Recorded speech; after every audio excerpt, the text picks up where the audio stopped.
This could be us. So back to what I was saying. Could be us. Alright guys, I'd like to welcome you to another episode of the Mind, Body, and Laughter podcast with Tiny and Herm.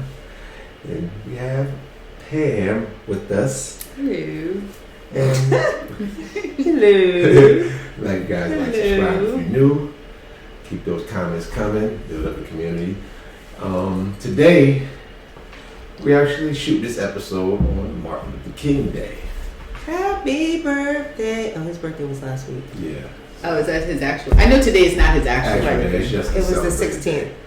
So we wanted to do a little special episode, and me personally, I wanted to bring light to You don't have to say a lot me of the inventions personally. that may or may not have been credited to Black inventors, because we invented a lot and Countless. things weren't being credited.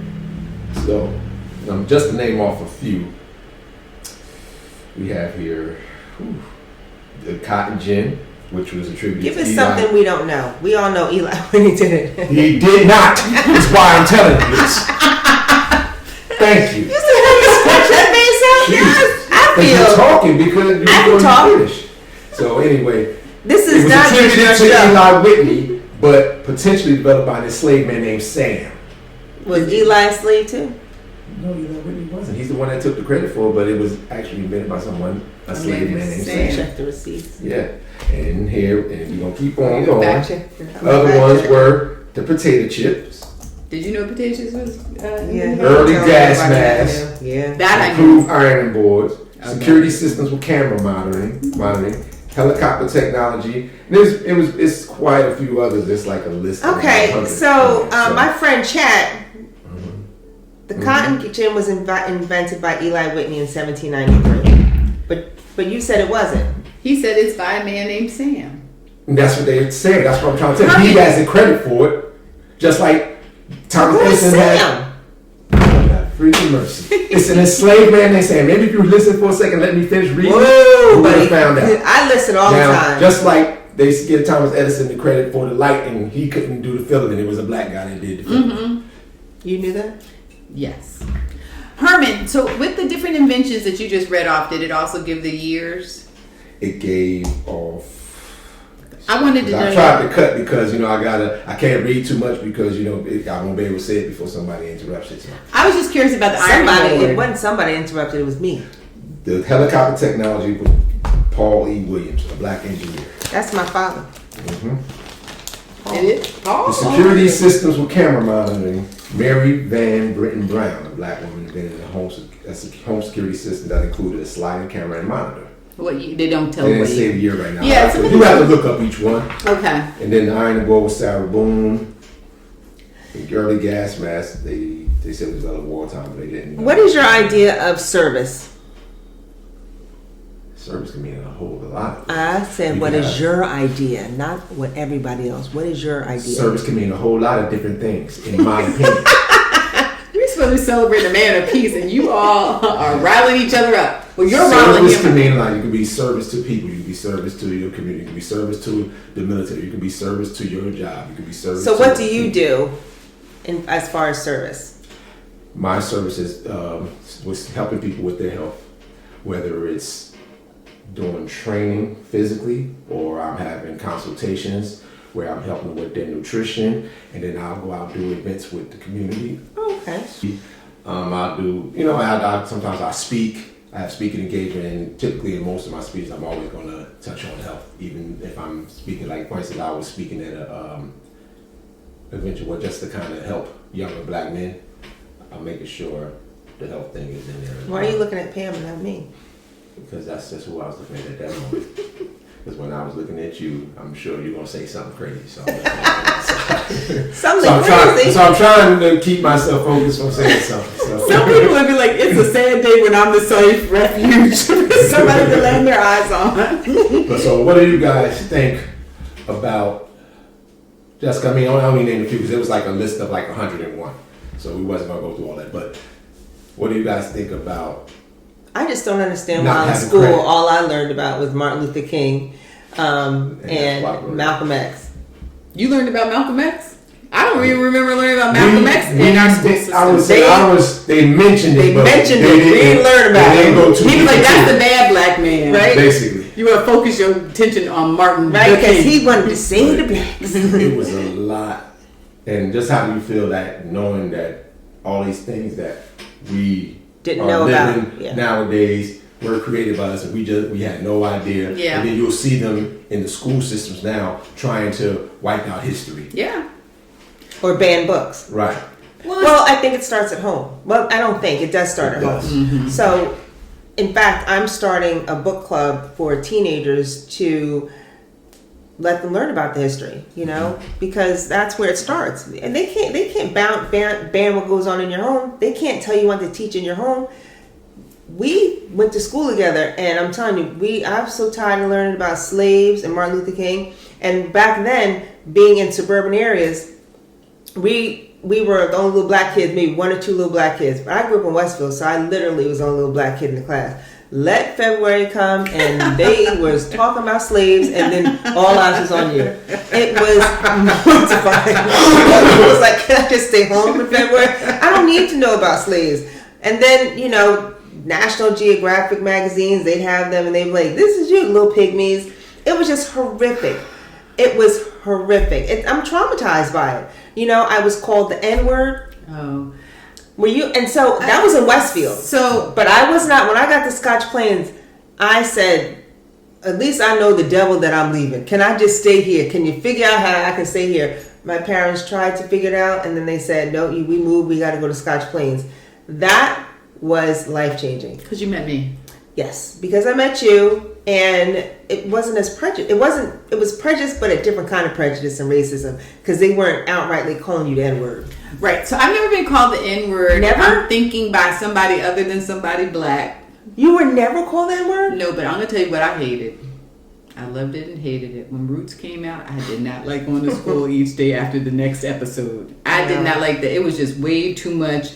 And them asking me questions. And I'm like, I don't know no more. Were you a slave? Right. Were your parents slave? Where did you come from? That's the rudest thing that you can ask somebody. But kids are kids. And so, Right. okay, so I think a kid is different than an adult. They're being taught. Right, and I don't know what the conversation's like in a non-black household. Well, I'm Irish, and my parents came over on the Mayflower, and we're from Ellis Island. That's good, but you hear all them, and then when it comes time to talk about you, they're like, "Oh, you were slaves." Yeah, And that's all they seem to talk about, and that's one thing that I don't go to movies and watch any of those movies. My parents, did your parents make you watch Roots though?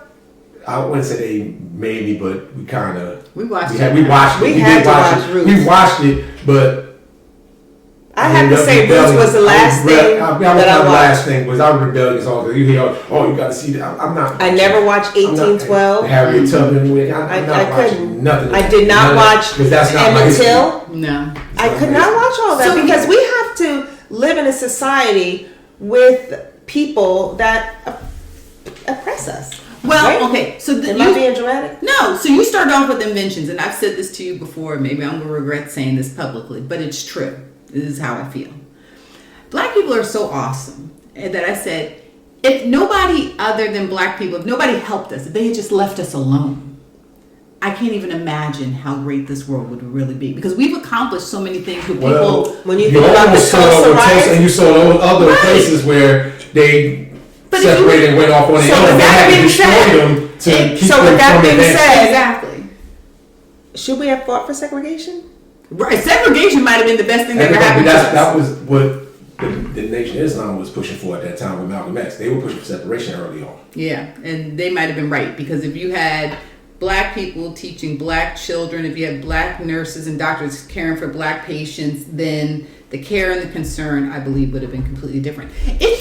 It's innate in humans. I'm not even going to make this about black. I think that people gravitate towards and take care of whoever their own is.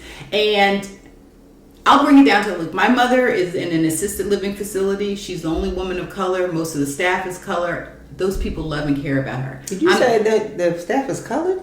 No, I said people of color. Oh. I think that's what I said. If not, I'm going to No, and to your point, you're absolutely right. Because I told you, you said, I'm just really worried. I said, our people are going to take care of our people. I think all people take care of their people. The problem is we're the minority. So when people are taking care of just their people, then you might not, your non-black doctor might not care so much about your hypertension, or when you're talking about a particular pain, they might just be like, oh, put some ointment on it, and you end up having skin cancer because nobody really paid attention. And that's why it's so important for us to be advocates and go with our loved one to the doctor. Yes. And when they're treating black people for pain, they say, oh, they can take the pain. Oh, yeah. They don't assess pain levels on a black person the same. Mm-mm. So if that's a message we need to send, it's absolutely advocate and go to the doctor with your senior, because they're not looking at us the same. No. And not even just your senior, just somebody else who's another voice that says, and I go back to my own medical history where I had to advocate for myself. I had to go to my doctor 3 different times for her to send me for a chest exam that ended up, what she called bronchitis, ended up being lymphoma. And if I hadn't just been like, girl, I ain't never had bronchitis before, but I know this body and this is not that. Like something else is going on, right? You gotta ask. You have to ask questions, though. Yeah. So did you know she was a cancer survivor? Yes. You told me. And she mentioned it.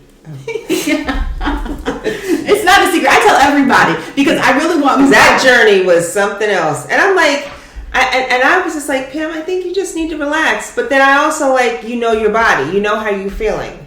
And she really pushed. She went to several doctors. Finally, someone was like, "Oh, you know what? You all right? You got lymphoma." Right. How many times does that happen? And then it's too late. But really, that actually happens to everyone, though. But we just have a little bit more because, like she said, they tend to put us to the back. Yeah. At my mother's facility, it's a non-black doctor that oversees the facility. I'm trying to talk to her about certain things. And she's like, pushing me aside. And I said, how long did it take you to go to medical school? I'm sure it took a long time. Like how many years? So let's say she said 10 years. I don't know how long it took because I wasn't really listening for her answer. I knew what I was going to say.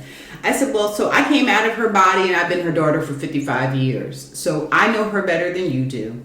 And either you're going to get in line with what we want to do, or I'm going to take her to an outside physician. And that's exactly what I did. I was like, I don't have to use the physician here. I'll just take my mother outward. You are not going to make these decisions for my mother. My mother was a retired nurse. She had taken care of everybody while she still had all her faculties. And I'm like, she's not going to get anything less just because I don't have a medical degree.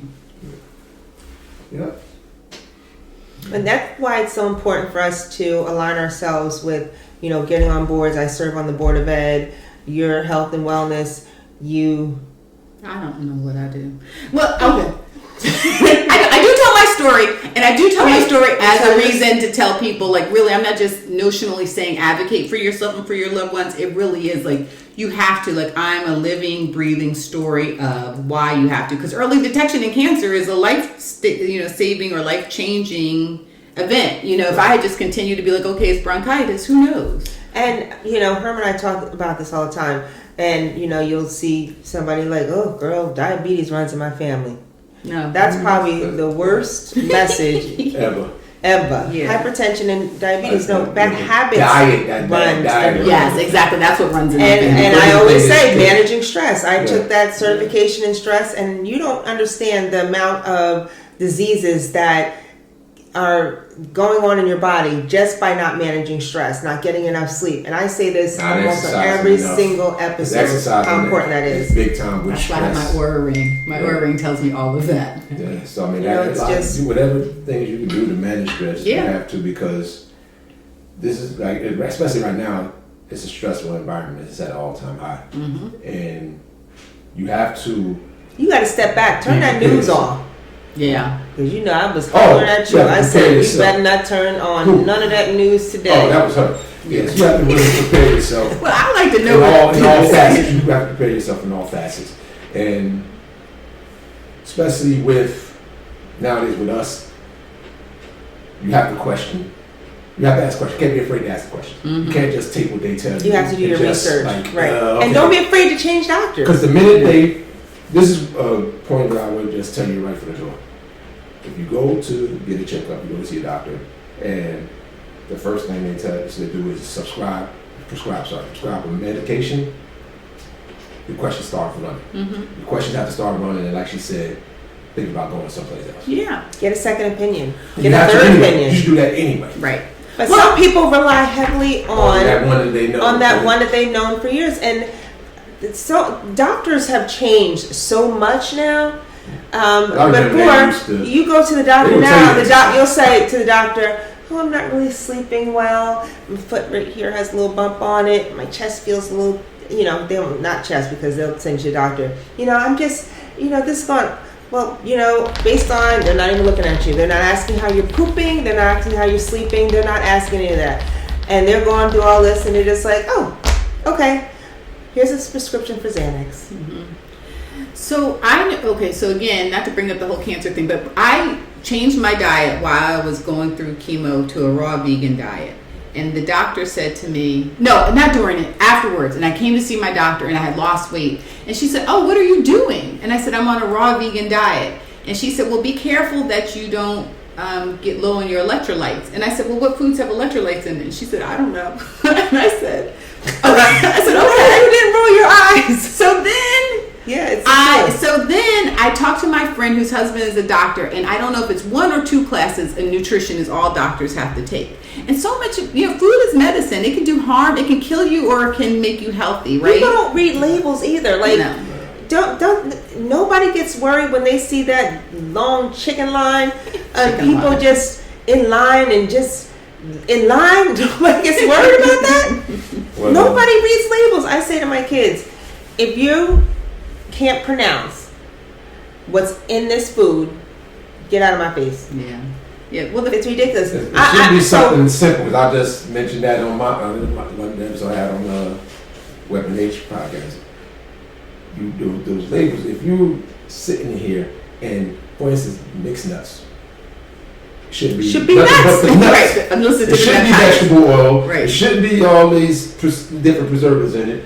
Even with the peanut butter, you see vegetable oil in that. And I start looking at chips, vegetable oil. It's just, you have to really search high and dry to find, okay, here's one made out of it. And it's more expensive. Yeah. It's more expensive. And it's prevalent in the U.S. Lots of countries, they'll show you, they're like, they just canceled the red dye. Yeah. They won't allow it. They won't allow. I spent a month in Lithuania, and I was just like, these people eat like truck drivers, and they're rail thin, and the quality of the food was completely different. She ate more when we were on our trip in Europe, and she actually. I tell everybody, I didn't lose weight. Yeah, well, you did lose because we were. We were walking a lot. But what I said is that I can't eat pizza in the United States. I love pizza, but I got to take the cheese off. I got to spread this on. I can't really eat it. We went to Italy, and I'm like, do I really want to be running to that bathroom? I'm gonna try it because it looks good. Yeah, I did not get sick. Yeah, it's different. So what are they doing that we're not doing? It's disturbing and it's aggravating to me. When I was diagnosed with a thyroid condition, the doctor kept saying, it's why you're tired, you don't have any energy, your thyroid is weak. I'm gonna send you to an endocrinologist. That's what the person is, right? The thyroid. I know an oncologist. I had cancer, so I know it's an oncologist. I don't know. I think it's an endocrinologist. Yeah. So I went to the endocrinologist, and she just said, here's some medicine for you. And so I looked at the ingredients, and I tell everybody this story. I'm like, I'm gonna lose my hair. My nails gonna be brittle. This, and that. I may be pooping for days. All this stuff, and I'm like, I'm gonna see what I can do holistically. And that's when I started my journey on functional medicine. I started my journey on Institute of Integrative Nutrition, and able to really make a difference in how I feel and just leave pearls for people so that they can also feel better. It does not mean that I have not, won't scarf down a bag of chips every once in a while, but I do it in moderation. But I did cut out meat and I did listen to my body. And now I'm dating someone that is aligned with what I feel. It's not that hard. It's not that difficult. And a couple weeks ago, they were talking about how alcohol can cause cancer. We already know that. And well, that's actually literally poison. But here's the thing. I do like the going back. Too. Yeah, everybody. But here's the thing. But you have to do everything in moderation. Yeah. Pay attention to your body. So that's the biggest thing. Because if you eat something and you or you go in the back, that's telling you something. Yes. Right, that's telling you something. Me and her were just talking about it earlier. Like when she went on, we ate healthy for a while. Everything's going. But the minute you eat something bad, it's like, oh. Right. That's telling you something. That's not supposed to be there. And, we'll talk about this later on, but I did my DNA testing. Oh yeah. So, And we did the health component. And the health component said that I have an aversion to lactose. I didn't need them to tell me that. I already know that. I know milk, dairy, cheese, all that will send me racing to the but you didn't need them tell you, but then that showed you that. because you can't really digest it. Yeah, it's hard. Because you're actually trying to digest another animal's milk. Yes. That's Well, made for a now, cat. I mess with people when I say you drink dog milk, Right. You drink cat milk, Exactly. You drink anything. Rat. What's the difference? Do you remember, you said this, remember when Oprah said something about eating beef on one of her shows, not eating it, and then beef people came after her? They did. The whole industry shot because, you know, they don't care about us getting better. It's up to us. Well, okay, so, and meat is different. There's than money in the treatment, not the cure. Right, yeah. I forgot what comedian said. I think Man, Chris you see Rock it said that. on cartoons. You see, or George Carlin was one of the early ones Yes. to do it. But you even seen it on shows like I was telling the guy, Family Guy, years ago. We talk about the cancer thing. Simpsons, I don't watch it that much, but I've seen episodes where they said a lot of things that's actually happened 5 years later. So they tell you it's there. We just choose not to pay attention to it. So I had a friend, they put their frozen meat out to defrost. Come home at the end of the day, the meat is as warm as the room. And I'm like, so I'm making a vegetable salad. And they're like, well, do you want to put the chicken on? I said, I'm not eating that chicken. And he was like, my mother always defrosted chicken on the counter. I said, this ain't your mama's chicken. This chicken has breasts this big, legs this short, because that's what people like to eat is breasts, and now they bred them, and they call it free range, but as long as the chicken can walk around in a circle. I was like, no, I'm not going to eat that chicken, but I'm going to miss you when you're gone, because you're probably going to die from eating that chicken. He did not die. He's probably Thankfully. Thankfully, yes. But I mean, we just have to keep sending out those messages, you know, to advocate for ourselves, health, education.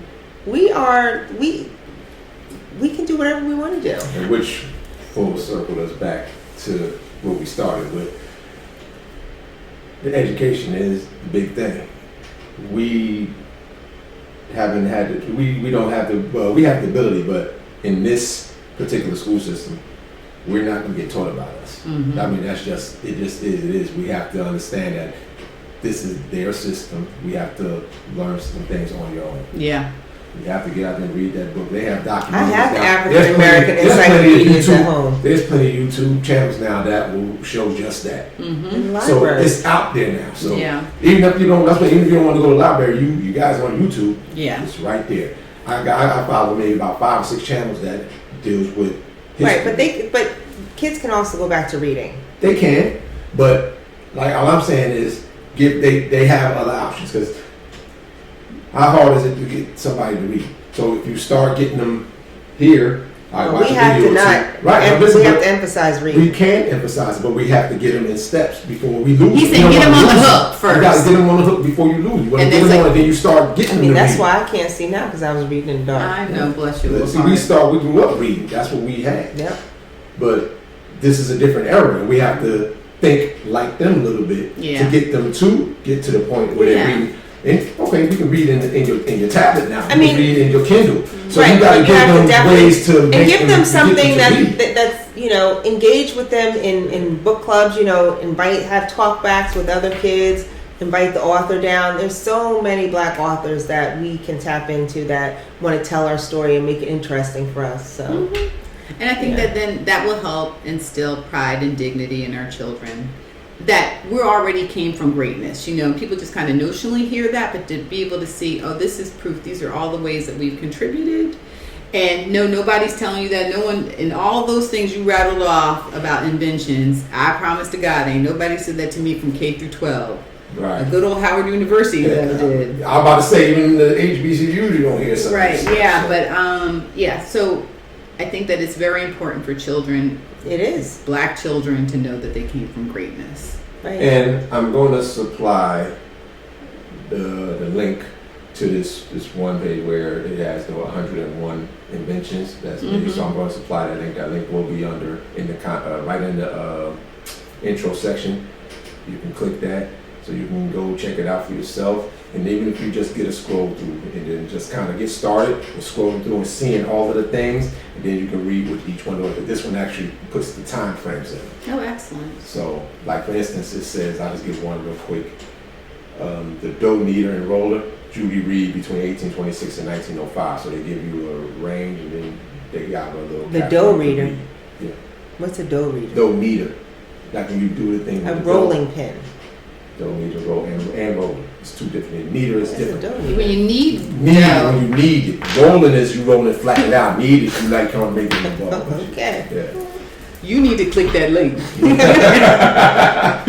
But a dough kneader, what does that look like? When you're kneading dough, I know what my I don't know what the invention looks like because first of all, I've only made bread during COVID, and it was sourdough, and I didn't have to knead it. I just folded it Okay. Yeah. with a So mother. there's a few, you know. So just I'll supply that link, and you guys can go and check it out, and just start making sure that we're passing that on. You know, you have to pass it on to your kids, your nephews, your nieces, kids that maybe you're speaking at an event or you're in the school at some point. Just start. You see some, you know, somebody invented that, and you get them on the path. Pick up any little kid on the street and start You talking. got the potato chips. You eat these potato chips. Where do you think they came from? Black person invented Stranger that. danger. Yeah. Black. Man, you not know stranger. He's like 7-Eleven. Right. Who do you think invented the potato chip? Did you know a black person invented it? Oh, no way. Tell them. You know, so you just give them a little tidbit, get them on their own, and then as they start picking up more and more and more. I agree. It's sort of like, and I know you're You can't bombard because right now we already know attention spans are extremely but short. it's just like I think that once you get somebody interested in something, so whether it's a movie or documentary, like once I've gotten hooked, then all of a sudden I'm like, and then I look, and I'll talk to you about something. You're like, and then I looked up and I found out that blah blah blah, and you find out all these other facts because you immediately go into wanting to know more. So just like you were saying, like if you can get them hooked, even if it's on YouTube, it's gonna send them You down know the they're rabbit hole. all on YouTube. And, So and that's where you get parents to need to start. be involved in the school system, knowing what's going on. Yeah. You know, being on the board of ed, going on my 10th year, people come to the school when there's a problem. Yeah. But you need to be going to those PTA meetings. You need to speak up because I don't see any of us there, barely. But we need to go to the PTA meetings. We need to go to the board of ed meetings. They need to see us entrenched. And I tell everybody, when we were in school, there were more black teachers. They're not like that anymore. I don't know where they went. You know, supervisors, principals, superintendents. We need to support them. So that's my piece. I'm having a hot flash. Well, happy birthday, Martin Luther King. Happy birthday. All right, guys. It's So not his birthday. His birthday was on the 16th. I know, but they observe let's it say Martin Luther today. King Day. Yeah. Oh, Martin Luther King Day. That's There you true. go. Let's make it simple. Wasted a whole like 20 seconds. Still I don't fussing. waste anything. Same fuss started. I don't waste anything, sir. Martin Luther King Day. And we'd like to thank you guys for joining in again on another episode of Mind Body After Podcast. Like and subscribe if you're new. With Keep Tanya those Herb. comments coming. And what? But Tanya and Herb. Oh yeah, with Tanya Herb. You Yeah. forgot that part. And Pam. We had Pam again today. So. We'd like to thank you, Pam, for stopping through again. It's always great to have you helping us out. Thank you. Gives a different perspective, even though, gotten next to you. Wait till we get off this. I thought he was gonna say same perspective. It is a different perspective, but thank you guys. Keep your comments coming, and we're going to keep you updated because soon we want to be able to go live. We're going to have Q&A and maybe possibly have a call in. So, but at least going to start off with some Fancy. chat. Yeah, We're going to start off with a chat first, but first we got to get those subscription numbers up so we can go live. Tell your friends. Tell your friends about it. All it takes is a little click buttons. You're already on YouTube. Subscribe, and we'll see you guys soon. Bye. Later. This could be us. So back to what I was saying. Could be us.